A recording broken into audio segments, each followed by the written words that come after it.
Si Akigami ay isang degenerate na pangit na talunan na nagiging matigas sa tuwing nakakakita siya ng isang babae. Ngunit lahat ay nagbabago nang siya ay naging isang monghe at napapaligiran ng mga maiinit na babae na gustong magpakasala sa kanya. Noong siya ay maliit sinabi sa kanya ng ama ni Akigami na walang sino man ang mabubuhay sa kalungkutan at dapat siyang makipag-date sa maraming patutot ng sabay-sabay. Pagkatapos ay iniwan siya ng kanyang daddy upang maglakbay sa mundo upang makilala ang iba pang mga patutot at iniwan ang kanyang pangit na kalapitang mababa ang lipad na ina kaya nakita ni Akigami sa kanyang daddy bilang isang bayani. Sa kasalukuyan normal na pumapasok si Akigami sa paaralan at pagkatapos ay pumasok sa trabaho. Ang kanyang mga kaibigan ay sumilip sa mga pisngi ng ilang mock-atas na babae pagkatapos ng paaralan at inanyayahan si Akigami sa isang mixer. Ngunit tumanggi si Akigami dahil isa siyang sigma na hindi nangangailangan ng mga babae. Mamaya nagtatrabaho siya sa isang convenience store. Humihingi ng paumanhin ang manager sa pagbibigay sa kanya ng night shift at pag-istorbo sa kanyang oras sa kanyang mga kasintahan ngunit sinabi ni Akigami sa mga manager na ang host ay para sa linggo. Pagkatapos ng trabaho nakakita siya ng kotse at naaalala ang kanyang ama bilang isang talunan.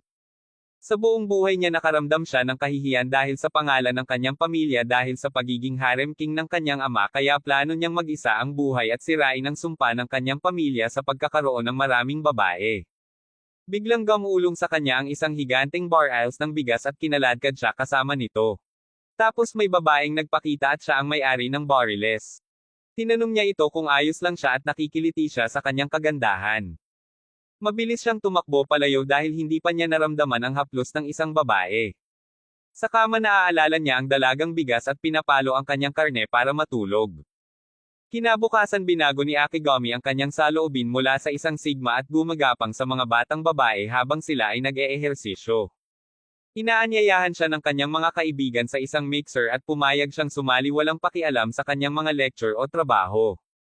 Sa mixer siya ay naging Johnny Bravo at pinagsisisihan ito pagkatapos.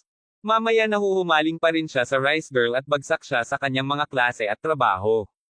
Kinabukasan huminto siya sa kanyang paaralan at naging monghe upang alisin ang kanyang isip mula sa mga pag-iisip ng pagpalakpak ng pisngi. Pagkatapos ay sumama siya sa templong pinayuhan siya ng kanyang tiyuhin na puntahan para maiwasan niya ang mga babae. Doon niya nakilala ang babaeng kinahuhumalingan niya at sinarhan ito ng pinto. Binuksan ng dalaga ang pinto at napagtanto kung sino siya bago nagpalit ng damit. Nagpakita siya sa isang mainit na costume na nagpapainit sa temperatura ng lupa at ipinakilala ang kanyang sarili bilang Yuzuki. Sinubukan ni Akigami na tumakas ngunit nadula sa isang bato at tumakbo si Yuzuki upang tulungan siya habang tinatalbog ang kanyang mga melon. Hindi na kinaya ni Akigami at hiniling niya kay Yuzuki na pakasalan siya. Maya-maya nag-serve siya ng tsaa pagkatapos nilang dalawa na kumalma. Nagsimula siyang magtanong sa kanya at sa palagay niya ito ay isang panayam para maging isang monghe. Sabay tingin sa kanya at sinuntok ang sarili dahil hindi niya makontrol ang malalim na pagnanasa. Iniwan siya nito upang pumunta sa banyo at nakarinig ng ingay ng hayop. Tumingin siya sa isang balon at nakita niya ang isang pasang nakulong. Sinubukan niyang iligtas ito at nahulog sa balon. Samantala tinawagan ni Yuzuki ang kanyang kaibigan at ibinalita na ang taong dapat niyang pakasalan ay maagang nakipag-date. Naguguluhan ang kaibigan niya dahil nasa tabi niya ngayon ang taong iyon at hindi si Akigami. Pagkatapos ang isa pang residente si Tsukuyo ay nagpakita at nagsimulang magtanong tungkol sa kanyang arranged marriage.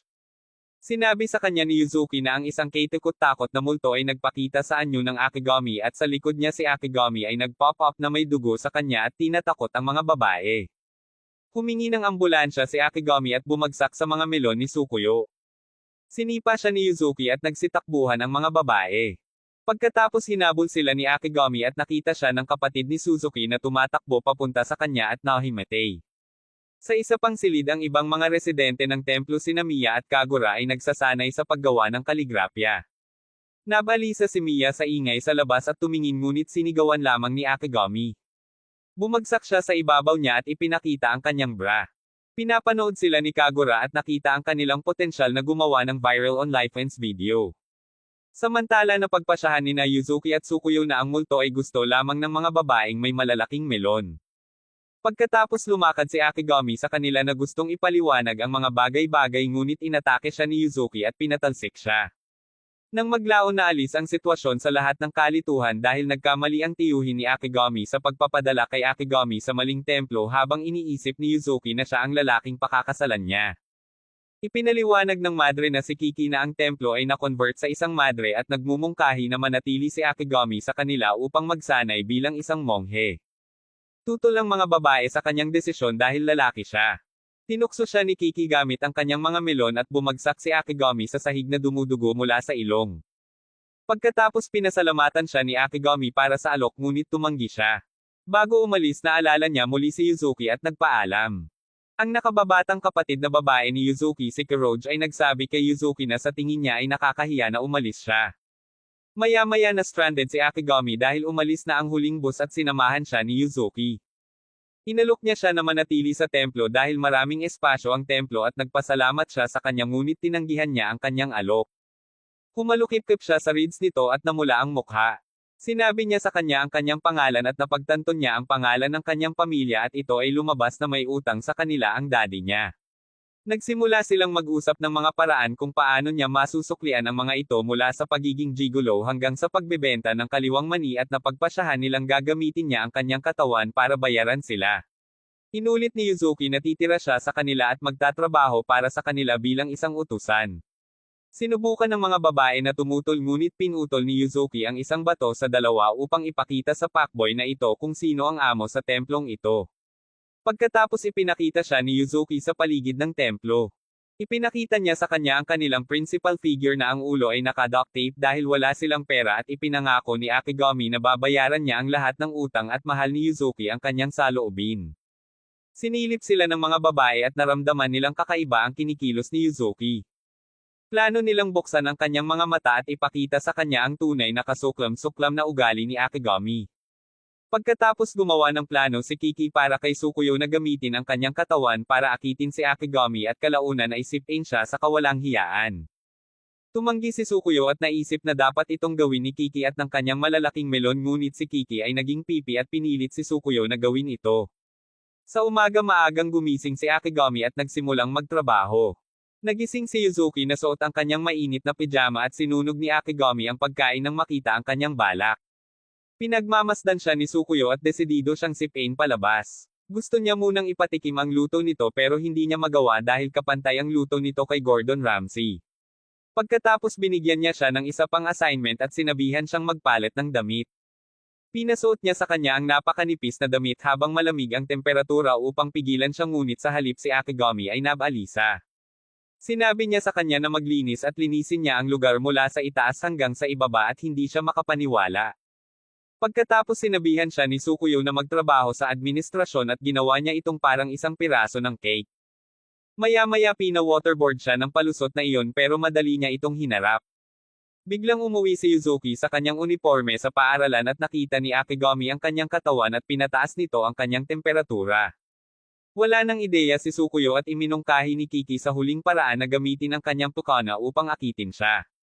Maya-maya naliligo si Akigami at pumasok si Sukuyo sa banyo.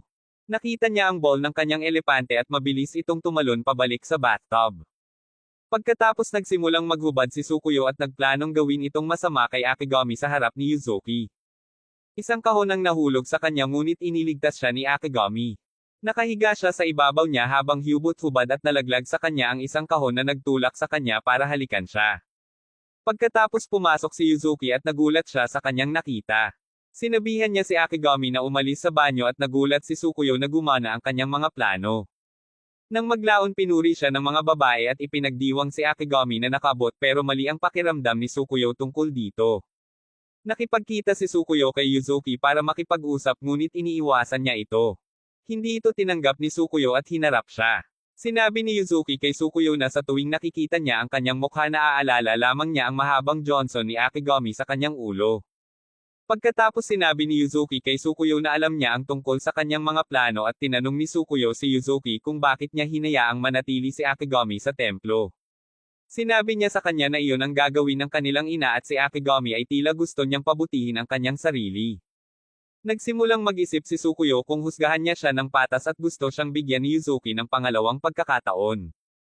Pumasok si Kiki at ipinaalam na umalis na si Akigami. Samantala pumunta si Akigami sa dati report na dumating si Tsukuyo sa banyong kinaroroonan niya at nagsimulang maghubad at sinabihan siya ng pulis na hawakan ang damo at itigil ang pagselo sa kanila. Si Akigami ay wala nang tirahan nakaupo sa isang kahon sa ilalim ng tulay. Sinimulan niyang isipin si Yuzuki sa kanyang pijama sa umaga at tinatalbog ni Tsukuyo ang kanyang mga melon. Nalilito siya kung bakit iyon ang iniisip ng kanyang ulo at nakatutok sa pagbabayad ng kanyang utang. Pumunta siya upang maghanap ng mga presyo ng mga organ na ibebenta at si Yuzuki ay nagpakita sa kanyang harapan. Sinabihan niya itong tumingin sa kanya ngunit hindi niya magawa dahil basa ang kanyang damit at nakikita nito ang kanyang magagandang tuta. Pagkatapos ay sinabi niya sa kanya na ayaw niyang umalis siya at tuturuan niya siya tungkol sa pag-asa sa iba na siyang unang hakbang sa tunay na kaligayahan bilang isang monghe.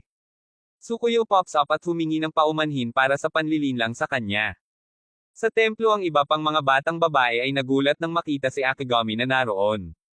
Nakilala ni Sai si Kirege at inihaw niya ang sarili niyang kapatid na si Yuzuki bilang isang imbecile. Naghahanda si Akigami ng hapunan at gustong tumulong ni Kirege. Nagsimula silang magluto at hinikayat siya ni Kirege na silipin sina Yuzuki at Tsukuyo sa banyo at makita ang magagandang plot ng kanilang kapatid. Sinabi sa kanya ni Kirege na lumaki na sina Yuzuki at Tsukuyo ngunit sa presensya ni Akigami medyo naging bata sila at nagustuhan iyon ni Kirege. Gusto ni Kirege na nandito siya at nagpasalamat sa kanya. Niloloko niya ito para buksan ang pinto ng banyo. Parehong nasa likod ng pinto sina Yuzuki at Tsukuyo at biniyayaan nila kami ng mga malulutong na animation ng kanilang mga plot na nagpapasaya sa Akigami. Binugbog siya ng mga ito at pinagalitan si Kirege sa sobrang pang-aasar sa kanya. Si Mia ay nagpakita at nagdeklara ng digmaan laban kay Akigami dahil sa pagdadala ng kanyang manly willy sa female kitty paradise. Hinahamon niya ito sa isang tunggalian at kung matalo siya puputulan niya ang kanyang willy. Kalaunan ay iniwan nila ang Akigami kasama sina Mia at Kagura. Hiniling ni Akigami kay Mia na itigil ang kanilang tunggalian ngunit tumanggi si Mia dahil pakiramdam niya ay nilabag siya sa unang pagkikita nila. Pagkatapos ay sinimulan nila ang kanilang tunggalian gamit ang mga samurai sword at halos putulin ni Mia ang kanyang ulo. Ayaw niyang masaktan siya at sa halip ay gamitin niya ang kanyang mga kamay. Pumunta si Mia para sa pag-atake at lumabas ang kanyang mga pitchel. Sinubukan ni Akigami na suluhin ang kanyang talon ngunit sa halip ay nahuli ang kanyang mga melon. Natamba si Mia at nanalo si Akigami. Pagkatapos ay inilabas ni Kagura ang isang libro ng mga parusa na parang Kama Sutra. Iminumungkahi niya ang parusa ng pagdidikit ng mahahabang bagay sa loob ng kanyang mga butas para masira si Mia. Tumanggi si Akigami at sa halip ay gusto niya ang libro ngunit nagkaroon ng hindi pagkakaunawaan si Mia at naisip niya na gusto niyang ipahid ang kanyang adobo sa pagitan ng kanyang mga melon. Nakiusap siya na gawin ito sa kanya para lamang sa isang gabi at tumakas si Mia. Sa gabi sinasabi niya sa kanyang sarili na gusto niya ang libro dahil naniniwala siya sa loob nito ang susi sa kanyang kaligayahan. Pagkatapos ay pumasok si Mia sa kanyang silid at umupo sa ibabaw niya. Sinabi niya sa kanya na handa siyang harapin ang kanyang parusa. Itinulak niya ang kanyang mga melon sa kanyang mukha at sinabi sa kanya na ang panaginip na ito ay para lamang sa gabi. Nagsimulang maniwala si Akigami na panaginip lang ito hanggang sa makita niya si Kagura na may camera na nagre-record sa kanila tulad ni Kim Kardashian at Ray J. Napagtanto niya kung ano ang nangyayari at sinabi sa kanya ang katotohanan na ang gusto niya ay ang libro at hindi ang kanyang pusa. Nahiya si Mia at tumakbo palayo. Nakaramdam siya ng kahihiyan at tumakbo sa shed para magnilay ngunit hinihintay siya ni Akigami doon at nilock ni Kagura ang pinto sa shed. Nakahanap siya ng kumot at pinagamit ito ngunit ayaw ni Mia ng kahit anong mahawakan ng lalaki. Napansin ni Akigami ang isang mesa at sinabi niya sa kanya na ito ay para sa pagpapakita ng mga ulo ng mga taong tumalikod sa mga turo ni Buddha. Bumahing si Mia at dinala sa kanya ni Akigami ang kumot. Tumanggi siya ngunit pinilit siya nitong gamitin at lumapit. She screams out na kapag siya ay masyadong malapit ay siya ay iyon sa kanya. Nagsisimula siyang umiyak at binigay niya sa kanya ang kumot. Hinihiling niya sa kanya na kalimutan ang nangyari ngunit sinabi niya sa kanya na hindi niya magagawa. Pagkatapos ay tinanong niya siya kung bakit siya kumilos nang wala sa karakter na gusto niya at sinabi niya sa kanya na ito ang kanyang tunay na kalikasan. Ipinaliwanag niya na ang kanyang pamilya ay kilala bilang isang pamilya ng mga degenerates. Siya ay itinuro mula sa maliit na ang babae mula sa kanyang pamilya ay may upang palibutan ang kanilang mga sarili sa maraming mga hot dudes. Dahil sa mga turo ng kanyang pamilya iniiwasan siya ng mga tao na si Kagura lang ang gustong maging kaibigan niya. Pagkatapos ay lumipat siya sa Japan at sa Madre kung saan walang mga lalaki at nasira ang lahat ng nagpakita si Akigami. Nagsimulang umiyak si Akigami sa kanyang kwento at sinabi sa kanya na ang kanyang pamilya ay pareho na maaari niyang maiugnay. Sabay silang umiyak at nagsimulang isipin ni Mia na si Akigami na ang para sa kanya. Hinihikayat siya ni Akigami na lumaban ng sama-sama upang mahanap ang tunay na kapayapaan at si Mia bilang kanyang partner in crime. Magkahawak kamay sila at nakaramdam ng lakas ng loob. Pagkatapos ay pumasok si Kagura na umaasang makikita sila sa maraming posisyon ngunit masaya na makita silang binubuo. Inilabas niya ang libro at naudyukan ang dalawa na tuparin ang aklat ng penitensya. Kinabukasan ay nakita ni Yuzuki si Kagura na may dalang hamon at nagsimulang mamula. Binuksan ni Kagura ang pinto at lumabas na magkasama silang naglalaro ng limbo buong magdamag. Hindi makapaniwala si Yuzuki at pinarusahan si Akigami. Pumasok si Kiki at ipinaalala kay Yuzuki na ang kanyang marriage proposal ay ngayon na nakalimutan niya. Pagkatapos ay nagmadali sina Yuzuki at Akigami sa lokasyon at sinabi niya sa kanya na kailangan niya ang kasal upang ang kanyang bagong asawa ay maaaring maging punong pari dahil kailangan niya ng punong pari upang matiyak na hindi magsara ang kanyang templo. Huli na sila sa bus ngunit nakahanap si Akigami ng scooter. Sinasakyan nila ito at naubusan ng gasolina. Pagkatapos ay nakakita sila ng bus at tumalon ngunit ito pala ay isang truck na akala nila ay bus. Naaalala ni Akigami ang lakas ng loob na nagsabi sa kanya na si Yuzuki ay isang tulala at ito ay nagpapatunay sa sarili nito.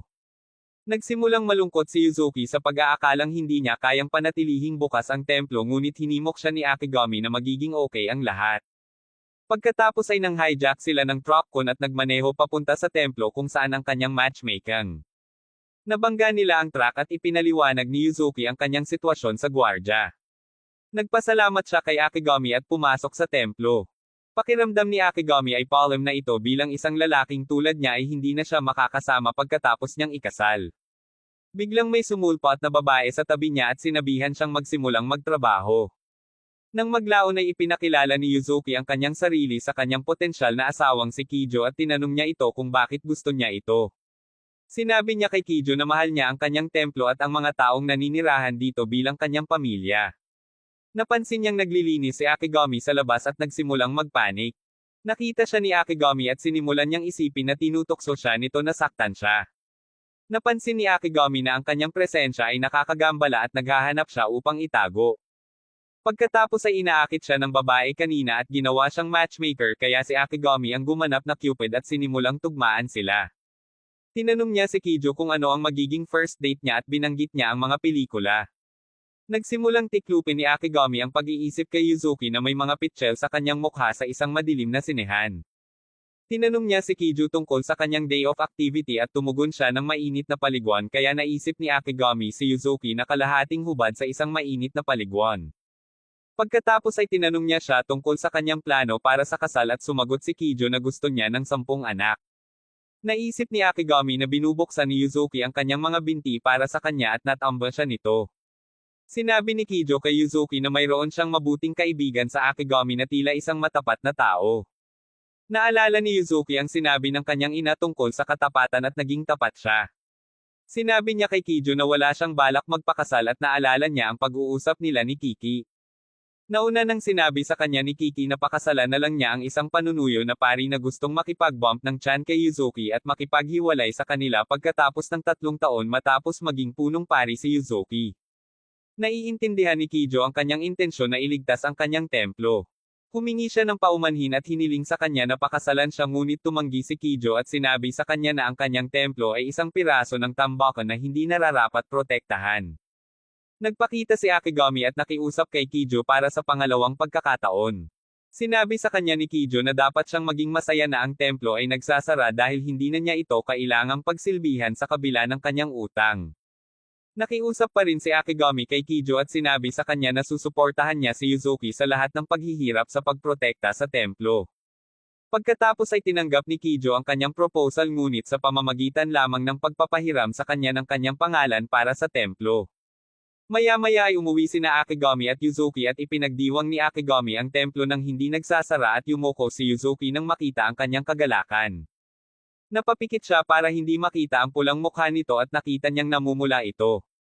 Maya-maya pa ay umalis na ang huling tren at walang available na taxi. Naghahanap sila ng mapagpahingahan at makakita ng Love Hotel. Iminungkahi ni Yuzuki na mag-check-in sila sa hotel. Sa silid tumanggi si Akigami na tumingin sa pader ng pagkaalipin at nakahanap si Yuzuki ng isang katalogo ng mga cosplay. Sinimulan ni Akigami na isipin siya sa iba't ibang damit na nagpapakita ng sarili sa kanya. Natahimik sila at naging awkward ang lahat. Sinabihan niya itong maligo muna habang nanunood siya ng ilang hardcore na stepmom na pelikula at inaalam ang mga bagong galaw na nakikita niya. Tinapos ni Akigami ang kanyang paliligo at si Yuzuki ay naglalakad sa banyo nang walang pakialam. Binuksan niya ang TV at napagtanto niya kung ano ang pinapanood niya. Ang kanyang isip ay nahati sa dalawa at sinabihan siya ng mga ito na maging isang lalaki at umakyat sa hagdan ng kasiyahan kasama siya. Tumanggi siya at nangakong protektahan siya mula sa kanyang sarili. Sa banyo ay hindi makapaniwala si Yuzuki sa sitwasyong kinalalagyan niya at naalala ang ginawa ni Akigami sa harap ni Kiju. Naisip niya ito at nagpa siya na gusto niyang ibigay sa kanya ni Akigami ang maluwalhating tubo. Siya ay lumabas na gusto siya at nakita siyang nakatali sa pader ng pagkaalipin upang protektahan siya mula sa kanyang sarili. Nilagyan niya ito ng piring at natutulog na bigo. Sa susunod na araw ay bumalik sila sa templo kasama si Tsukuyo na naghihintay sa kanila. Sinabi sa kanya ni Yuzuki ang nangyari at nagulat si Tsukuyo na hindi pa sila nagsimulang gumawa ng mga sanggol. Binalaan niya si Yuzuki na huwag ipaalam sa sinuman sa paaralan na si Akigami ay nakatira sa kanila dahil sila ay isang madre. Nang maglaon kinukulit siya ng mga kaibigan ni Tsukuyo sa paaralan tungkol sa pagkakaroon ng kasintahan at may mga nakasaksi sa kanyang paghalik sa isang lalaki. Sinubukan ni Tsukuyo na ipaliwanag ang sarili ngunit walang pakialam ang kanyang mga kaibigan at nagsimula ang chismis na may lalaki siya. Nagpakita si Akigami at mabilis na tumakbo si Tsukuyo para pigilan siya. Nagsimula siyang magtanong tungkol sa kanyang klase upang bigyan siya ng tanghalian at pinaalis siya ni Tsukuyo bago siya magsalita ng anuman. Nagtago sila sa opisina ng nurse at sinabihan siya ni Tsukuyo na manatili upang maiwasan ang mga estudyante. Ang kanyang mga kaibigan ay pumasok upang tingnan siya at si Akigami ay nagtatago sa ilalim ng kumot. Nagsimula siyang gumalaw at pumasok sa loob ng damit niya. Napansin ng kanyang mga kaibigan ang lobo at itinulak siya ni Tsukuyo ng mas malalim sa kanyang mga melon upang takpan siya. Pagkatapos ay pinakiusapan siya ng kanyang kaibigan na sumali muli sa archery club ngunit tumanggi si Tsukuyo sa dahilan ng pagtulong sa kanyang pamilya. Umalis ang mga kaibigan at nagpahangin si Akigami. Hinihikayat siya ni Akigami na bumalik sa archery club at nadulas sila. Bumalik ang mga kaibigan at nakita si Tsukuyo sa ibabaw ng Akigami. Nang maglaon na panaginipan ni Tsukuyo si Yuzuki at ang kanyang magandang anyo sa archery ngunit umalis siya sa club patungo sa templo at nadurog ang kanyang puso. Malinis ang Akigami sa paligid ng templo nang pumasok si Yuzuki na may dalang busog at palaso. Tinanong niya siya kung gusto niyang subukan at tinatanggap niya. Itinuro niya sa kanya ang tungkol sa busog at siya mismo ang nagsasagawa nito. Nang maglaon pumunta si Akigami sa silid ni Tsukuyo at sinabi sa kanya ni Courage na masama ang pakiramdam niya ngunit kumbinsido siya na maaari niyang ibalik ito. Naghubad si Tsukuyo at tumambay si Akigami sa labas ng kanyang bintana para makipag-usap. Sinabi niya sa kanya na nahawakan niya ang lahat ng mga gawain sa templo at maaaring bumalik si Tsukuyo sa archery club na mahal niya. Sinabi niya sa kanya na ayaw niyang mag-archery at iniwan si Akigami. Naglalakad siya sa paligid ng lungsod at nagtatapos sa archery club. Nagsimula siyang lumingalinga sa paligid at natuksong muling mag-archery. Nagsimula siyang magpanggap na busog siya at nag-teleport si Akigami doon kasama niya. Tumakbo siya palayo at hinabol siya nito. Sinabi niya sa kanya na mukhang masaya siya sa paggawa ng archery ngunit sinabi niya sa kanya na si Yuzuki ang dahilan kung bakit siya sumali at sinira ni Yuzuki ang kanyang puso sa pag-alis para sa kapakanan ng templo. Pagkatapos hinawakan ni Akigami ang kanyang kamay at dinala siya sa likod ng templo. Doon ay nakita ni Tsukuyo si Yuzuki na nagpapana. Ayaw niya itong makita pero kinikilig siya sa kagandahang nakikita niya. Hinatak ni Yuzuki ang busog at nabigo ng husto ngunit nakikita pa rin siya ni Tsukuyo bilang pangalawang pagdating ni Michael Jackson. Lahat sila ay magsisimulang pasayahin siya na nagpulala sa kanya at sinubukang muli ni Yuzuki ngunit nabigo pa rin. Sinabi ni Yuzuki kay Tsukuyo na tumigil siya sa pag-archery dahil mabaho siya at hindi dahil sa templo. Itinuro ni Courage na mahal ni Tsukuyo si Yuzuki kaya nabulag siya sa kanyang kakilakilabot na kakayahan sa archery. Pagkatapos tinanong ni Sukuyo si Yuzuki kung mahal niya ang kanyang ginagawa at sinagot ni Yuzuki na mahal niya ang lahat ng kanyang ginagawa sa lahat ng oras na ito. Maya-maya binuksan ni Sukuyo ang banyo at nakahubad si Akigami sa loob. Tumawa siya at sinabi sa kanya na babalik siya sa archery club at ito ay dahil sa kanya. Tinanong niya siya kung bakit marami ang ginawa niya para sa kanya at ipinaliwanag ni Akigami na alam niya ang higit sa sinuman kung paanong hindi niya magawa ang gusto niya dahil sa mga pangyayari. Pumasok si Sukuyo at ipinakita sa kanya ang hiki sa kanyang mga melon na ginawa niya sa opisina ng nurse. Sinabi niya sa kanya na ipikit ang kanyang mga mata at pumunta para sa halik. Sa halip isinulat niya sa noo ang degenerate na tatay. Kinabukasan pinaghahandaan niya ito ng tanghalian at sinadya niya itong iwan kaya ihahatid ito ni Akigami sa kanya. Pagkatapos nagpakita si Akigami sa kanyang archery club at nagsimulang magtsismisan ang mga babae. Sinabi ni Sukuyo sa kanila na siya ay pamilya sa kanya at sinabihan siyang umalis. Bumalik ang tingin ni Akigami sa kanyang ginagawang archery at ngumiti. Sa isang silid isinusulat ni Courage ang kanyang diary. Nagsimula siyang magsulat tungkol kay Akigami at sa kanyang mga alindog bilang isang lalaki. Iniisip niya na kakaiba si Akigami habang nagbabago ang kanyang pamilya pagkarating niya. Nang maglaon humakbang si Yuzuki sa timangan at nakita siyang mas mabigat kaysa sa isang balyena. Nagdaraos siya ng isang emergency na pulong ng kababaihan at isinumpa ang kamangha-manghang pagluluto ni Akigami bilang dahilan ng pagtaas ng kanilang timbang. Gumagawa sila ng mga plano upang mahawakan ang isyong ito at nagtapos na mag-ehersisyo simula bukas. Kinabukasan itinatalbog ng mga batang babae ang kanilang mga melon upang sunugin ang mga calorie sa yoga mat. Sa gabi na pagtanto nila na marami na silang nasusunog na calorie sa pamamagitan ng kanilang mga aktibidad at binabago ang kanilang diskarte.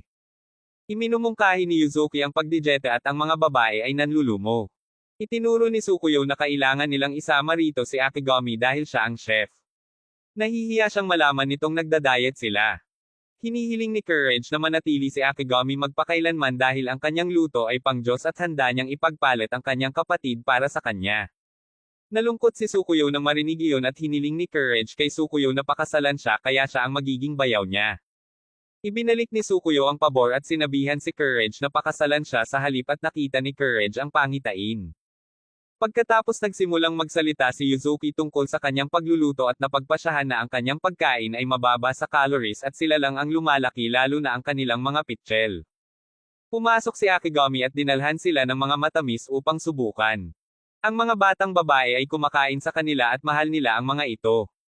Nang maglaon isinulat ni Courage ang tungkol sa mga matamis na ginawa niya sa pag-asang hihintayin niya ito sa paglaki. Kinabukasan hiniling ni Yuzuki kay Akigami na magdagdag ng adobo na labanos sa kanilang pagkain.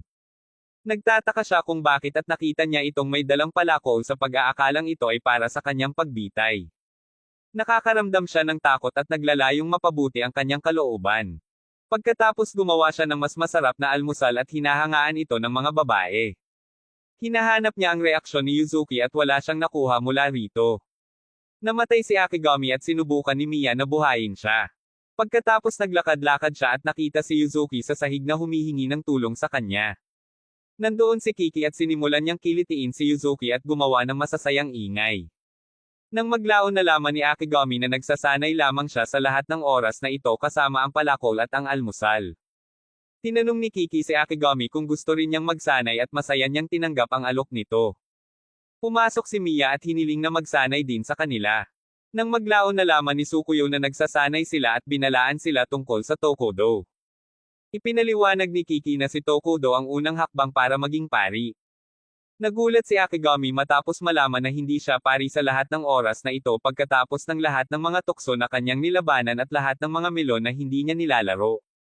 Pakiramdam niya ay niloko siya at pinapakalma siya ni Kiki sa pamamagitan ng pagtulak sa kanyang mga melon. Sinabi sa kanya ni Yuzuki na ang kanyang mga pagsisikap ay hindi walang kabuluhan at ito ang unang hakbang ng kaliwanagan. Sinabi ni Yuzuki kay Kiki na nakumpleto niya ang 6 na oras ng tizo at sinimulan siyang sandutin ni Kiki upang makakuha ng reaksyon na nagpabagsak sa kanya sa sahig.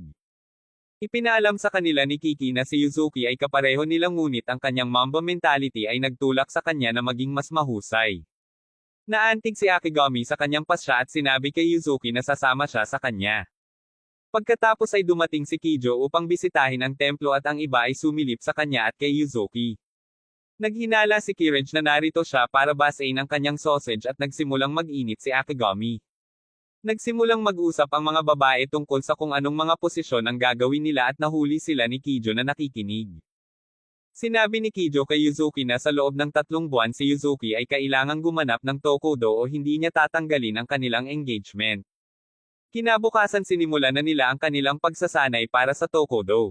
Desidido si Kiki na magmukhang tanga si Kijo at nagsimula sa pagtatanong sa kanyang mga trainees kung anong kulay ng kanilang panty. Nagbibiro si Yuzuki pero seryoso si Kiki. Ipinaliwanag niya na kahit ang kanilang damit na panloob ay kailangang sumunod sa mga patakaran at dapat itong puti. Wala silang puting damit na panloob at sinabihan sila ni Kiki na mag-full commando. Nagsimulang magkamali ang mga babae at pinasalamatan ni Akigami si Kiki para sa pagpapala. Pagkatapos ay nagsimula silang magsanay sa pagmumuni-muni at tatamaan sila ni Kiki kung sila ay lumipat. Nakarating si Akigami sa zone at nasiyahan sa kanyang panloob na kapayapaan habang sinisimula ni Kiki ang paghagupit sa mga babae at pinatalbog nito ang kanilang mga melon na nagpapasaya sa kanila. Nawala ng lakas si Akigami at bumagsak. Pagkatapos ay kinopya nila ang sutra at pinuri ni Kiki ang kaligrapya ni Akigami. Sinabi niya sa kanya na turuan si Yuzuki at pumunta si Akigami para turuan si Yuzuki ngunit nag-ambala ng kanyang mga pitchel. Naghulog siya ng ilang tinte sa kanyang pondiya at gusto ni Mia na dilaan ito para sa kanya. Sinimulan niyang linisin ang kanyang willy at pinigilan sila ni Yuzuki. Maya-maya bumili sila ng puting damit na panloob. Sa gabi naghahanda si Kiki ng mga futon para matulog silang lahat. Naalala ni Kiki ang pag-uusap nila ni Kiju. Sinabi niya sa kanya na isang sec meeting ang gaganapin ng mga nakatataas sa loob ng 3 buwan kaya naman kailangang maging handa si Yuzuki. Kinabukasan wala ni isa sa kanila ang natulog at inilagay sila ni Kiki sa iba't ibang klase ng pagsasanay. Inilalagay niya ang mga ito sa isang sauna upang bumuo ng pagtutol sa kanilang pagnanasa. Tumingin si Akigami at nabaliw. Nagsisimula siyang isipin ang mga ito at ang kanilang magagandang daliri. Aksidenteng hinawakan ni Yuzuki ang kamay ni Kiki at nagsimulang humalukip-kip nang wala sa kontrol. Nag-back up siya sa mga melon ni Mia at sinabihan siya nito na magsipag. Tumalikod siya at nagsimulang magsalita tungkol sa kanilang pagsasanay. Pinag-uusapan nila ang kanilang karanasan sa pagtulog ng magkasama at sinabi sa kanila ni Mia na mayroon siyang fetish ng Adam's apple ni Akigami. Pagkatapos ibinahagi ni Akigami na siya ay mahirap sa buong magdamag. Matingkad na pula si Yuzuki at napagtanto niya kung ano ang gusto ni Kiki sa kanila. Sinabi niya na gusto ni Kiki na harapin nila ang kanilang mga hangarin at madaig ang mga ito. Sinabi ni Mia kay Yuzuki na ihayag ang kanyang mga hinahangad at tumanggi siya habang palagi niyang iniisip ang espesyal na sausage ni Akigami. Sinabi niya sa kanila na wala siyang makamundong pagnanasa ngunit sa kaibuturan niya ay nakaramdam siya ng inggit na malapit sina Akigami at Mia. Pagkatapos binati sila ni Kiki at sinabi sa kanila na ang nagsasabing wala silang pagnanasa ay ang pinakamasama sa kanilang lahat. Napatingin sila kay Yuzuki at namumula ito.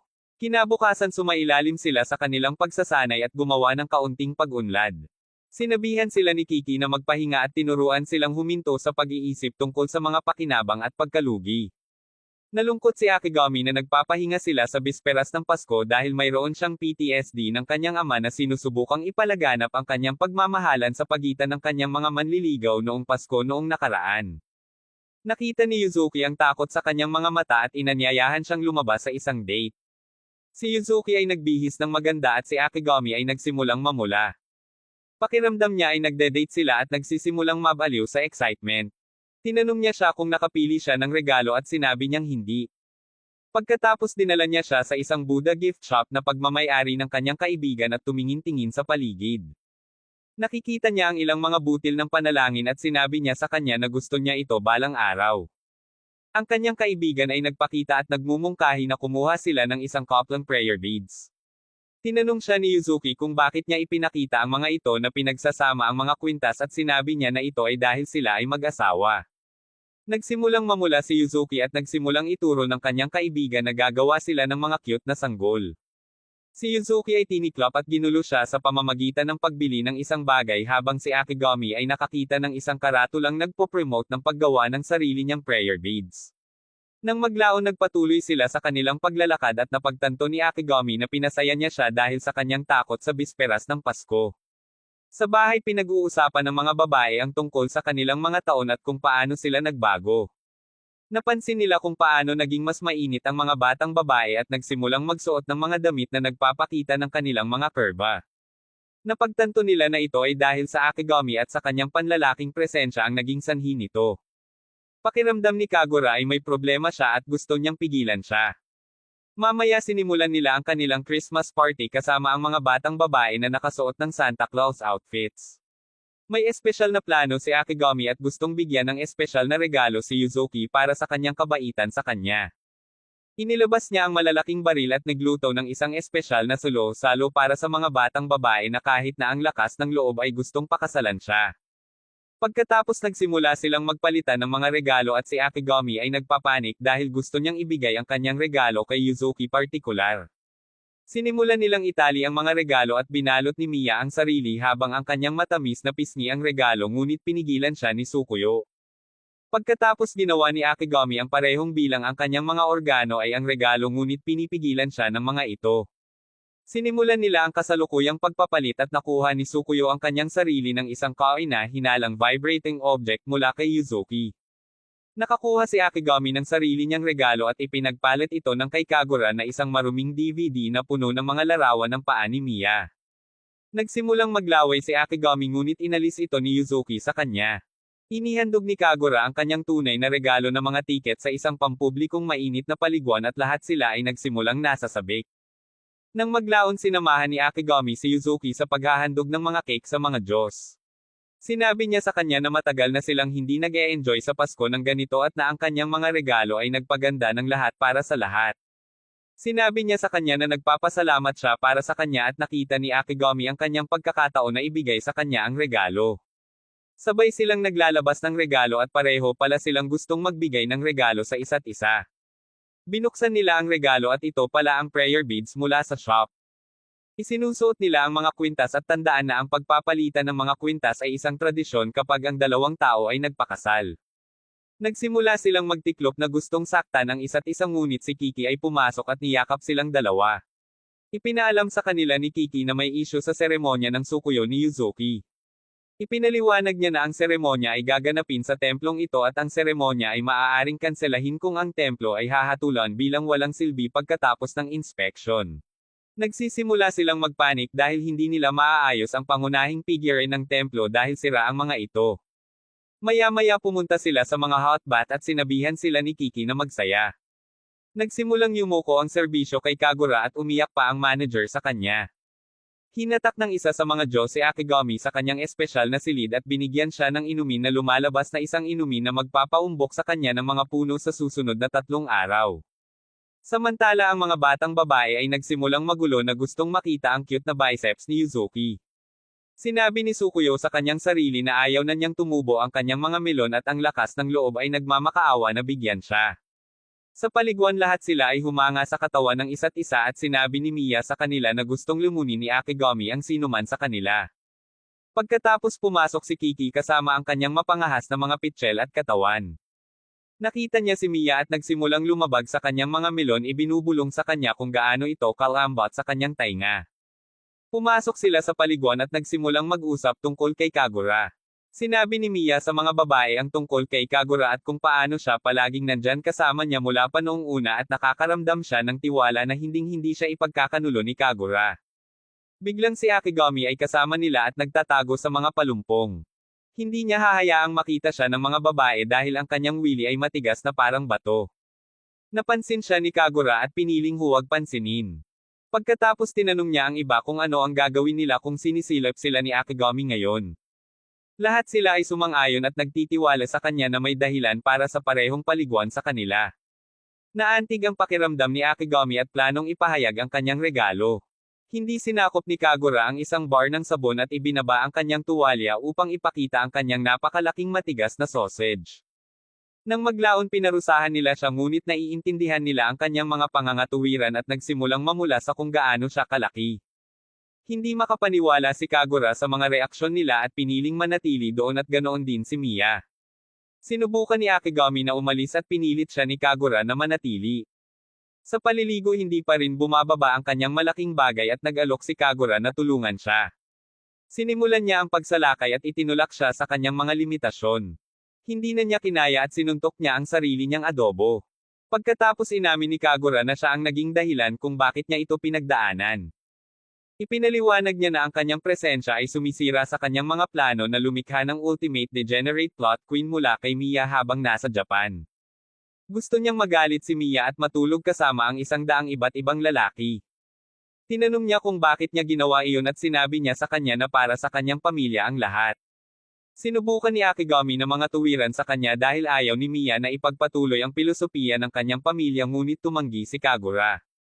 Biglang lumabas si Mia at nakita silang magkatabi, iniisip na dapat siyang sumali. Pumunta si Kagura sa likod niya at hinihipnotismo siya para makatulog. Pumunta siya kay Akigami at ganoon din ang ginawa niya.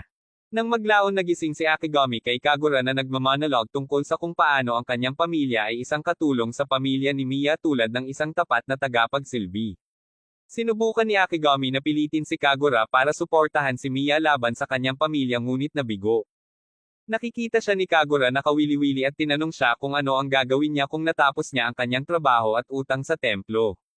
Sinabi niya sa kanya na gusto niyang alisin ang hanggal na tradisyon ng kanyang pamilya na magkaroon ng maraming babae. Itinuro ni Kagura na pareho sila ni Mia. Pagkatapos nag-aalok siya sa kanya ng isang deal na babayaran niya ang kanyang utang at ayusin ang templo kung aalis lang siya. Nagulat siya at iniwan siya nito sa sarili niyang pag-iisip. Kinabukasan iniisip pa rin ni Akigami ang alok.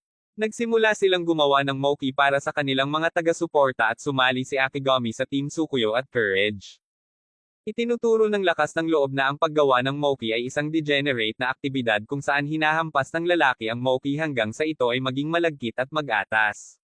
Si Tsukuyo ang pumalit sa paghampas at si Akigami ay nakatiklop nang makitang tumalbog ang kanyang mga melon habang hinihimas niya ang creamy Moki.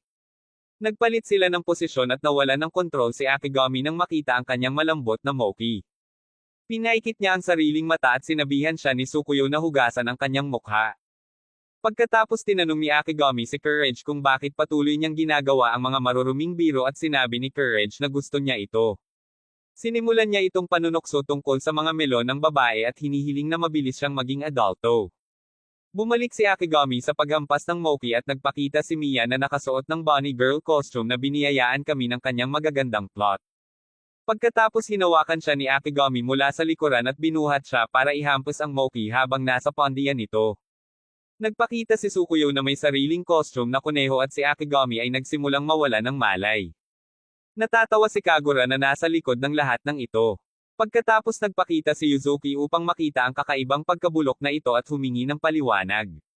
Ipinaliwanag nila at sinabi sa kanila ni Yuzuki na ito ay bahagi na nakakaasar kay Kagura na bigo ang kanyang mga plano. Nang maglaon pinagluto silang lahat ni Akigami at dinala ang ilan sa mga pagkain kay Kiki. Niyaya siya ni Kiki na uminom at umupo ito sa tabi niya. Nag-enjoy sila sa view at pinasalamatan siya ni Kiki sa pagtulong kay Yuzuki at nakaramdam siya ng pag-asa na sakupin ni Yuzuki ang templo. Pagkatapos tinanong ni Kiki si Akigami kung ano ang gagawin niya pagkatapos ng lahat ng ito. Ipinaliwanag niya na pagkatapos maging punong pari si Yuzuki aalis siya sa pag-asang mananatili si Akigami sa kanya. Pagkatapos ay inalok niya siya na sumama sa kanya kapag kinuha niya ang sarili niyang templo at bibigyan niya siya ng malaking gantimpala. Kinabukasan pumunta sila sa isang dambana at ipinagdiriwang ang bagong taon. Binibigyan sila ni Akigami ng mga disguise dahil nasa teritoryo sila ng kaaway ngunit ipinaliwanag ni Yuzuki na ang mga templo at dambana ay naging malapit sa modernong panahon. Sinubukan ni Tsukuyo na buhusan siya ng kanyang mga bagong damit at sinimulan niya itong tawaging cute na nakakatakot sa kanya. Pinuntahan niya si Courage at tinawag din itong cute ngunit sinabihan niya itong tawagin ang mga babae na maganda sa halip na cute. Pagkatapos kinuha niya ang kanyang payo at tinawag na maganda si Mia. Itinuro sa kanya ni Mia ang tamang paraan ng papuri sa isang babae. Pagkatapos tinawag ni Akigami na maganda si Yuzuki ngunit sinunod niya ang payo ni Mia at sinabi kay Yuzuki na gusto niyang yumuko ito na ikinagulat niya. Pagkatapos huminahon sinabi ni Yuzuki kay Akigami na matagal na silang nagpunta sa isang dambana ng magkasama at umaasa na muli silang pupunta sa susunod na taon. Nagsimulang isipin ni Akigami ang deal na inaalok sa kanya ngunit nagsimulang magsalita si Yuzuki tungkol sa kung paano niya paprotektahan ang templo sa anumang paraan. Naalala ni Akagan ang pangako niyang susuportahan siya at tumakbo siya papunta kay Kagura. Samantala naalala ni Kagura ang pagkikita nila ni Namiya at Mio na nagrebelde laban sa maruming bulok na pilosopiya ng kanyang pamilya. Naalala niyang nagpaplano kasama ang ina ni Mia na ipadala si Mia sa Japan para maging harem queen siya. Ipinangako ng ina kay Kagura na makakaranas si Mia ng 100 iba't ibang dudes at kailangan niyang kunan sila. Nagsimula siyang mag-photoshop kasama si Mia hanggang sa magpakita si Akigami. Nakikita niya ang kanyang pag-unlad sa paglapit kay Akigami at hindi niya ito matanggap. Nang maglaon hinarap ni Akigami si Kagura at sinabi sa kanya na tinanggihan niya ang kanyang alok. Sinimulan siyang takutin ni Kagura sa paggamit ng kanyang utang ngunit umaasa si Akigami na makakahanap siya ng paraan hanggat sinusuportahan niya si Yuzuki. Sinabi niya kay Kagura ang tungkol sa pangako niya kay Mia na lalaban siya sa tabi nito at naasar si Kagura. Itinuro ni Akigami na nagagalit siya dahil mas inaalala niya si Mia kaysa sa mga layunin ng kanyang pamilya at naguguluhan si Kagura. Sinipa niya siya sa mga bola at tumanggi sa kanyang pagtatasa. Sumama si Kagura sa iba at humingi si Yuzuki ng payo sa kanya para mabilis kumita ng pera. Sinabi sa kanila ni Mia na may paraan si Kagura dahil matalik niyang kaibigan at masaya si Kagura na marinig ito. Makalipas ang ilang araw nagising si Akigami na refresh ang pakiramdam dahil hindi na masakit ang kanyang atsara. Pagkatapos nakipag-usap si Akigami kay Mia at si Akigami ay patuloy na hindi gumagana nang marinig ang pangalan ni Kagura pagkatapos niyang sipin ang kanyang mga mani. Nakita ni Mia na natatakot si Akigami kay Kagura at determinado siyang magkaayos sila. Tinanong silang dalawa ni Mia kung ano ang kanilang impresyon sa isa't isa. Nararamdaman ni Akigami na nanginginig ang kanyang crutch nang makita niya si Kagura at si Kagura ay peke ang kanyang sagot na nagsasabi na si Akigami ay isang mahusay na tao. Nakita ni Mia ang potensyal at ikinulong silang dalawa sa shed tulad ng kung paano siya nakakulong doon kasama si Akigami. Nilock ni Mia ang pinto hanggang sa gabi at nagsimulang matakot si Akigami para sa kanyang buhay. Pagkatapos si Kagura ay may sapat na at pinilit ang kanyang mga pukana sa kanya kaya siya ay aatakihin siya at maaari niya itong sipin palabas ng mabilis. Tinanong niya ito kung bakit hindi niya sinabi kay Mia ang tungkol sa kanyang mga plano at sinagot niya na pinahahalagahan niya ang relasyon nila ni Kagura. May sapat na si Kagura ginamit ang kanyang plot armor at madaling sinipa ang pinto pababa. Nakikita niya ang isang plano upang mapaibig si Akigami kay Mia at sa halip ay dinala siya sa pamilya ni Mia. Kinagabihan binuhay ni Akigami si Tsukuyo para halikan siya at humalukip-kip siya sa kanyang mga haplos na lalaki. Iminulat niya ang kanyang mga mata at isa pala itong wet dream sa halos humahalik niyang tapang. Nakikiusap siya kay Courage na huwag sabihin kahit kanino sa pamamagitan ng panunuhol sa kanya. Nang maglaon nagsimulang isipin ni Tsukuyo ang tungkol kay Akigami at nagsimula siyang magluto ng almusal. Pumasok si Mia sa kusina at nakipagkaibigan sa kanya at pinagseselosan nito si Tsukuyo. Napansin at ipinakita ni Kagura sa kanya ang isang recording ng Akigami na nagbibigay ng mga backshot kay Mia sa shed. Hindi makapaniwala si Tsukuyo sa kanyang nakikita habang inaamin ni Mia na na-turn on siya kay Akigami. Pagkatapos sinimulan nilang tanungin si Mia at sabihin sa kanya na siya ay nasa gitna ng pagkabulok sa templo. Tinanong ni Tsukuyo si Mia kung gusto niya si Akigami at sinabi ni Mia na hindi. Ipinaliwanag ni Mia na siya lang ang kanyang kasama sa pagsasanay ngunit nakikita niya ito bilang ang pinakagwapong lalaki sa mundo na nagpaon sa kanya. Itinali nila siya at sinimulang tanungin pa siya. Nagsimulang maalala ni Tsukuyo ang lahat ng ginawa sa kanya ni Akigami at sinabi nito sa kanya na gusto niya itong pasayahin. Napansin ni Kagura at sinabi sa kanya na nagseselos siya kina Mia at Akigami. Pagkatapos si Akigami mismo ang pumasok at nakita si Mia na nakatali sa pagkaalipin at hiniling sa kanila na ipaliwanag kung ano ang kanilang ginagawa kay Mia. Hiniling ni Tsukuyo kay Kagura na ipakita sa kanya ang ebidensyang video na mayroon sila ngunit wala si Kagura ng kamera. Lakas loob na pumasok gamit ang kamera at pinindot ang play. Nakita niya sina Akigami at Mia na nagbubomba sa isa't isa at napansin niyang laro lang ito kaya ipinaliwanag ni Akigami na naglalaro lang sila ng Twister. Gamaan ang pakiramdam ni Tsukuyo at tinanong siya ni Courage kung ano ang iniisip niya. Itinulak niya ang sagot at sinuhulan siya ni Tsukuyo para manahimik. Nang maglaon na pagtanto ni Akigami na break na sila pagkatapos ipagdiwang ang bagong taon. Tiningnan niya ang supply ng pagkain at nakitang wala na itong laman. Pumasok sina Mia at Yuzuki matapos siyang marinig na sumisigaw na parang maliit na aso at iminungkahi ni Yuzuki na kolektahin nila ang kanilang taunang pagpupugay. Naglalakad sila sa mga taong umuupa ng kanilang lupa at humihingi ng kanilang taunang bigas. Tinanong ni na Akigami at Miya si Yuzuki kung okay lang kung sumama sila sa kanya at sinabi niya sa kanila na okay lang. Ipinaliwanag niya na ito ay bahagi ng kanilang pagsasanay upang palakasin ang kanilang ugnayan sa kanilang mga tagasunod. Nakaramdam sila ng motibasyon na makilala ang mga tao ngunit sila pala ay mga asshole na ayaw silang bigyan ng pagkain. Nang maglaon nakaramdam sila ng pagkatalo ngunit tiniyak ni Yuzuki na tutulungan sila ng susunod na bahay. Pumunta sila sa susunod na bahay at tinulungan sila ng babae sa bigas. Pumasok sila sa kanyang bahay at sinalubong ang kanyang mga anak. Hiniling ni Yuzuki na maglaro sila at hiniling ng maliliit na bastard na makita ang kanyang mga melon na tinanggihan niya. Makaka-relate si Akigami at ang kanyang mga manunood sa mga maliliit na bastard sa pagnanais na makita ang kanyang mga pitchel. Pinagalitan nila na ang maliliit na bata at hiniling ng mga bata kay Miya na ipakita sa kanila ang kanyang mga melon. Ang ina ay nakikipag-usap kay Akigami at sinabi sa kanya na ang mga tagasunod ay hindi palaging ganoon sa nakaraan. Noong unang panahon lagi silang nagbibigay ng parangal at pagkain kapag nandyan ang nanay ni Yuzuki at pinaparamdam niya sa kanila na ligtas sila. Biglang tumakbo sa kanya si Miya dala ang kanyang mga melon para humingi ng tulong. Pagkatapos binibigyan sila ng babae ng mga supot ng bigas at nakaramdam ng nostalgia si Akigami nang maalala noong karge-karge sila ni Yuzuki. Si Yuzuki ang nagdala ng maraming tonelada ng mga ito at bumalik silang lahat sa templo. Kinabukasan sira pa rin sila at naghahanap upang ayusin ang kanilang punong guro. Napagtanto nila na wala silang pera ngunit ang pakiramdam ni Yuzuki ay optimistiko. Sinubukan ni na Akigami at Kiki na ay dailan ang kanyang pagiging tanga ngunit determinado si Yuzuki na malampasan ito dahil siya ang susunod na punong pari ng templo. Nang maglaon tinitingnan ni Akigami ang mga bakanteng trabaho at nakitang kailangan niya ng numero ng telepono sa kabila ng walang telepono. Pumunta siya kay Yuzuki na lumabas na nakasuot ng maid costume at iniwan siyang tulala. Tinanong niya ito kung ano ang mali at kinalma niya ang sarili para humingi ng pabor. Tinanong niya kung ano ang kanyang pabor at sinimulan niyang isipin ang paglilingkod niya sa kanya tulad ng kanyang Panginoon. Sinuntok niya ang sarili niya at hiniram ang phone niya. Nagsimula siyang yumuko para hanapin ang telepono na parang isang mabuting kapatid at namatay si Akigami nang makita ang kanyang matamis na pisngi sa harap niya. Ipinaliwanag niya sa kanya na kailangan niyang hiramin ang kanyang numero ng telepono para magtrabaho at ibinalik ni Yuzuki ang kanyang telepono. Sinabi niya sa kanya na dapat siyang tumutok sa kanyang pagsasanay at hindi magtrabaho habang siya ang nag-aalaga sa lahat.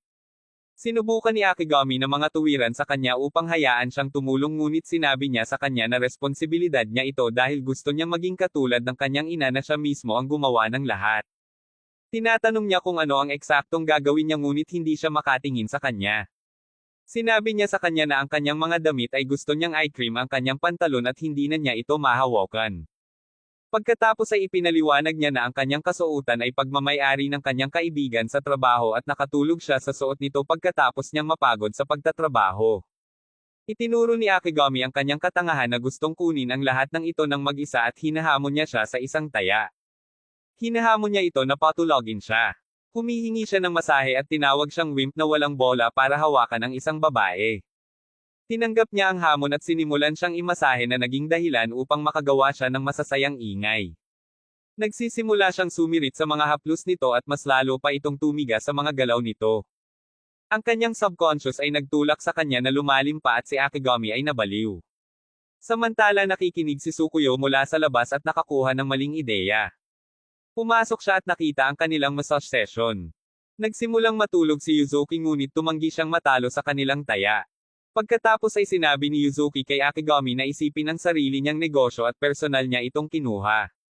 Tinanong niya si Tsukuyo sa isang petsa sa isang kapricho at sinimulan ang kanyang kontrabida art. Kinabukasan na panaginipan ni Tsukuyo ang tungkol sa pagpapakasal kay Akigami at pag-alog ng kama sa kanya. Nagising siya at na-headbutt si Kirej. Nang maglaon ay hindi niya maalis sa kanyang isipan si Akigami at nagpa siya na maging casual na lang sa kanyang date. Sinusuot niya ang kanyang mga paboritong damit upang ipakita ang kanyang mga pitchel at curve habang si Akigami ay lumabas sa kanyang mga damit na tae. Tinawag niya itong maganda at inalis ni Tsukuyo ang pagdududa sa kanyang isip. Pagkatapos ay plano niyang bumili ng bagong telepono bilang isang petsa at gamitin ang promo ng mag-asawa kasama si Tsukuyo. Sa tindahan ng telepono tinanggihan ng receptionist ang kanilang promo at nagmumungkahi ng mas magandang deal. Nakangiti sa kanila ang clerk at namumula si Tsukuyo na mukhang mag-asawa. Pagkatapos binili ni Akigami ang kanyang inumin para pasalamatan siya sa araw na iyon at masaya si Tsukuyo na nakilala niya ang paborito niyang inumin. Balak niyang umuwi pero pinigilan siya ni Tsukuyo na umalis. Nagsisimula siyang nahihirapan kung ano ang sasabihin at hiningi sa kanya ang numero ng kanyang telepono. Nang maglaon masaya si Akigami na makita ang kanyang pangalan sa kanyang telepono matapos siyang iwasan ng bawat babae dahil sa pangalan ng kanyang pamilya. Sinabi niya sa kanya na ginagamit niya ang telepono para sa mga lihim na komunikasyon at sinimulan ni Tsukuyo na isipin na nakikipag-ugnayan siya sa kanya ng palihim para sa ilang night pump session. Mamaya sa gabi siya ay nakikipag-ugnayan sa kanya at nagpasalamat sa kanya para sa petsa. Nagdagdag siya ng I love you in the end and Tsukuyo is confused as shit. Nang maglaon pinangarap niyang iwanan siya ni Akigami dahil sa pagiging boring sa kama at tumakas kasama ang ibang babae. Nagising si Tsukuyo sa isang brick na hawak ni Kirege dahil sanay na siya sa kanyang kalokohan sa umaga. Ilang taon na ang nakalilipas nangako si Yuzuki sa kanyang ina na papalitan niya ang templo. Ngayon ay nalulumbay siya dahil hindi pa niya nakakausap si Akigami simula noong insidente ng pink costume. Plano niyang humingi ng tawad at makita siyang kasama ni Tsukuyo pagkatapos ng kanilang date kaya tumakbo siya palayo sa selos at nakita siya ni Kiki. Nang maglaon naramdaman ni Akigami na kailangan niyang makipagkasundo kay Yuzuki. Sinubukan niya itong kausapin ngunit pinigilan siya ni Kiki at inilalayo. Tinanong siya ni Kiki kung ano ang nangyari sa pagitan nila ni Yuzuki kaya nagpaliwanag si Akigami at nakita na lang ito ni Kiki bilang mga batang away. Tinuro niya ang kanyang mga pitchel at tinanong siya kung ano iyon. Sinasagot niya ang matamis na magagandang melon at sinabi niya sa kanya na siya ay tama at mali sa parehong oras. Ipinaliwanag niya na sa iba't ibang tao siya ay isang babae, isang madre, isang pari at marami pang iba. Tinanong niya ito kung ano ang sinusubukan niyang sabihin at sinabi niya sa kanya na tumuon sa kung ano ang mahalaga. Pagkatapos ay tinanong niya siya kung paano niya nakita si Yuzuki at si Akigami ay nagsabi ng magagandang bagay tungkol sa kanya. Lumalabas ang tapang at ipinaalam na may mga bisita si Kiki na gustong umalis sa templo. Na-motivate si Kiki dahil babayaran sila ng mga bisita ng pera para ilipat ang kanilang mga libingan sa ibang templo. Pumunta sila sa mga bisita at nakitang si Yuzuki ang humawak sa kanila. Si Kiki ay humihingi ng pera ngunit si Yuzuki ay nangakong hindi kukuha ng pera mula sa mga tagasunod na umaalis tulad ng ginawa ng kanyang ina. Nalungkot si Yuzuki habang nararamdaman ng mga bisita na hindi na kasing ganda ang kanilang templo noong pinamunuan ito ng kanyang ina at nakita ito ni Kiki at itinigil ang kanyang pagsasanay para sa araw na iyon. Kinabukasan sinabi ni Yuzuki sa mga babae ang tungkol sa kanyang New Year's resolution. Hinanap niya sina Akigami at Tsuyuko sinabi sa kanya na hindi tumutugon si Akigami sa kanyang mga mensahe dahil kasama niya si Kiki sa isang misyon. Nakaramdam ng selo si Yuzuki at nagsimulang tanungin siya ni Miya kung paano niya nakuha ang kanyang numero. Sinimulan ng mga babae na siksikan si Tsuyuko at si Yuzuki ay lumayo ng mag-isa. Nararamdaman ni Yuzuki na maaari siyang maging kasing galing ni Akigami at napagtanto na ang lahat ay inaalagaan niya. Pakiramdam niya ay kailangan niyang gumawa ng higit pa tulad ng kanyang ina na nag-asikaso ng mga bagay-bagay ng mag-isa. Pagkatapos ay naglalakad si Yuzuki sa paligid ng bayan upang maghanap ng trabaho at umuwing walang dala. Samantala nakikiusap si Akigami kay Kiki na ipagpatuloy ang pagsasanay kay Yuzuki ngunit tumanggi si Kiki dahil kailangang malaman ni Yuzuki ang kanyang sarili. Tinawag siya ni Tsuyuko at nagsimulang sumigaw na nawawala si Yuzuki. Tumakbo si Akigami sa ulan upang hanapin siya at tumakbo siya sa iba't ibang lugar ngunit wala siya doon. Samantala si Yuzuki ay nasa ilalim ng isang kahon sa isang lugar tulad ng isang babaeng walang tirahan at nakaramdam siya ng pressure na sundan ang kanyang perpektong ina. Naalala niya ang araw na isinara ng kanyang ina ang templo at sinabi sa kanya na wala sa kanya si Judas para iligtas ang templo. Nararamdaman ni Yuzuki na kailangan niyang magsikap pa para maging sapat para sa kanyang templo. Pagkatapos ay tumakbo si Akigami sa ilalim ng tulay at nakita siyang nag-iisa doon sa isang kahon. Nakikita niya ito sa kanyang pinakamarupok na estado at niyayakap ang kanyang mahinang kalunos-lunos na sarili. Niyakap siya pabalik ni Yuzuki at ninanamnam ang init niya. Mamaya sa bahay nilalagnat siya at nasa tabi niya si Akigami. Pareho silang gustong humingi ng tawad at hampasin ang ulo ng isa't isa. Nagulat si Yuzuki nang makita siyang mahanap siya at sinabi niya sa kanya na nakadikit siya sa lugar na iyon noong iniligtas siya nito kanina. Naaalala niya ang sinabi ng kanyang ama na walang sino man ang dapat mamuhay ng mag-isa na kinamumuhian niya ngunit ginagawa niya itong isang magandang mantra sa buhay para sa kanya. Hiniling niya sa kanya na isama siya upang maging bahagi ng kanyang buhay at si Yuzuki ay nagsimulang umiyak. Pakiramdam niya ay ayaw niyang mabigatan siya ngunit pakiramdam niya ay desisyon niya iyon at na-inlove siya sa templo. Naaalala ni Yuzuki ang kanyang ambisyon noong bata pa na protektahan ang templo sa pamamagitan niya at pinasalamatan siya sa pagpapaalala sa kanya. Pagkatapos ay pumasok ang ibang mga babae at tinawag si Yuzuki na tulala dahil sa pag-aalala nila. Sinabi sa kanya ni Suyuko na mahal nila ang templo gaya niya at dapat niyang isama sila sa kanyang pakikibaka. Pumasok si Kiki at sinabi sa kanya ni Yuzuki na bumalik ang kanyang ambisyon sa pagnanais na protektahan ang templo. Nakiusap siya kay Kiki na sanayin siya muli at pumayag naman si Kiki. Kaya sinubukan ni Akigami na pasalamatan si Kiki ngunit sinabi niya sa kanya na ginawa nila ito ng mag-isa. Pagkatapos nagpa siya si Yuzuki na huminto sa pagtatrabaho at humiling sa kanyang mga taga-suporta na tumulong sa pag-aayos ng templo. Kinikilala niya ang kanyang kahinaan at piniling yakapin ito sa pamamagitan ng paghiling sa iba na tulungan siya. Kinabukasan itinulak ng mga batang babae ang kanilang sarili sa Akigami, inilagay ang kanilang mga melon at kuting sa kanyang mukha. Nakaharap silang lahat ni Akigami at nag-e-enjoy sa bawat segundo. Bago umalis nag-aalala si Yuzuki tungkol sa templo ngunit sinabi sa kanya ni Akigami na tinakpan niya ito. Itinuturo ni Courage na si Yuzuki lang ang hindi itinutulak ang kanyang katawan kay Akigami ngayong umaga. Ang mga Diyos ng anime ay nakikinig at nagbubuga ng hangin na nagpapakita ng lilang panty ni Yuzuki na biniyayaan kami ni Akigami ng kanyang pusa. Kung nasiyahan ka sa recap na ito pagkatapos ay i-clap ang like button at magkomento na ang pagsali sa isang madre ay ang pinakamahusay na paraan upang magsimula ng isang harem ng mga uhaw na babae.